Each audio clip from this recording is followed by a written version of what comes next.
Egg யாக் சாப்பிட்றது உங்கள் உடம்புக்கு ரொம்பவே கெட்டதுன்னு நினச்சிட்டு இன்னுமே சாப்பிடாமே இருக்கீங்களா அப்படின்னா இந்த வீடியோ ஃபுல்லாக பாருங்கள். ஆக்சுவலாக எக் யாக்ஸில் பார்த்துட்டீங்க அப்படின்னா நம்ம பாடிக்கு தேவையான ஒரு கம்ப்ளீட் ப்ரோட்டீன் கிடைக்குது. அது மட்டும் இல்லாமல் விட்டமின்ஸ், மினரல்ஸ் அண்ட் குட் ஃபேட்னு சொல்லக்கூடிய ஒமேகா 3 ஃபேட்டி ஆசிட்ஸ் கூட உங்களுக்கு எக் யாக்ஸில் கிடைக்குது. இவ்வளோ நல்ல விஷயங்கள் அதில் உங்களுக்கு கிடைக்குது அப்படிங்கிறதுக்காக நீங்கள் எவ்வளோ எக் யாக்ஸ் வேணாலும் கன்சியூம் பண்ணலாமான்னு கேட்டால் அதுதான் கிடையாது.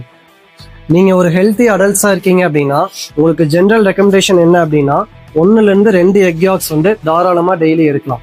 அதுவே உங்களுக்கு ஹெல்த் கண்டிஷன்ஸ் ஏதாவது இருக்குது அப்படின்னா, அது இல்லை எல்டிஎல் கொலஸ்ட்ரால் லெவல் கொஞ்சம் அதிகமாக இருக்குது அப்படின்னா நீங்கள் ஒரு ஹெல்த் கேர் ப்ரொஃபஷனல்ஸ் கிட்ட ப்ராப்பரான கன்சல்ட் பண்ணிவிட்டு நீங்கள் கன்சியூம் பண்ணுறது ரொம்பவே சேஃபாக இருக்கும். அதுவே நீங்கள் எக் ஒயிட்ஸ் எடுக்கிறீங்க அப்படின்னா உங்களுக்கு இவ்வளோ ரெஸ்ட்ரிக்ஷன் தேவைப்படாது. ஏன் அப்படின்னா அதில் உங்களுக்கு ரொம்பவே லோ கொலஸ்ட்ரால் இருக்குது, கேலரிஸும் லோவாக இருக்குது. ஸோ நீங்கள் தாராளமாக ஒரு 5லேருந்து 6 எக் ஒயிட்ஸ் எடுக்கலாம். அதுக்காக அதுவுமே நீங்கள் 10-15 எக் ஒயிட்ஸ் எடுக்கிறது ஜென்ரலி சேஃப் கிடையாது. நான் சொல்கிறது யாருக்கு அப்படின்னா ஒரு ஹெல்தியான லைஃப் ஸ்டைல் லீட் பண்ணணும்னு நினைக்கிறவங்களுக்கு 5லேருந்து 6 எக் ஒயிட்ஸ் போதும்னு நான் சொல்கிறேன். 10லேருந்து 15 எக் ஒயிட்ஸ் பாடி பில்டர்ஸ்க்கோ இல்லை பெரிய பெரிய அத்லெட்ஸ்க்கோ அவங்களோட ஆக்டிவிட்டி லெவல் பொறுத்து தேவைப்படலாம். அதை பற்றி நான் இங்கே பேச வரல.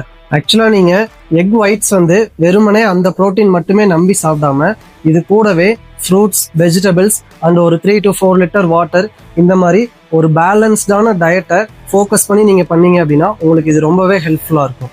அது மட்டும் இல்லாமல் நீங்கள் இந்த எக்கை எப்படி சாப்பிட்றீங்க அப்படிங்கிறதா ரொம்ப பெரிய ரோல் ப்ளே பண்ணுது.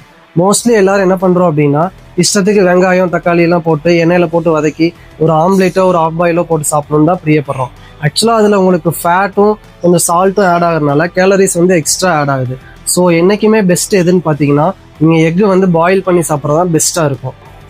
ஸோ எக் யாக் சாப்பிட்டா யாருக்கெல்லாம் நெஞ்சு வலி வருமோ இல்லை ஹார்ட் அட்டாக் வரும்னு நினச்சிட்டு இருக்காங்களோ அந்த மாதிரி ஃப்ரெண்ட்ஸ்க்கு இந்த வீடியோவை ஷேர் பண்ணுங்கள். அவங்களுக்கும் ப்ராப்பரான நாலேஜ் போய் சேரட்டும். ரெகுலராக எல்லாரும் எக் சாப்பிட்டோம்.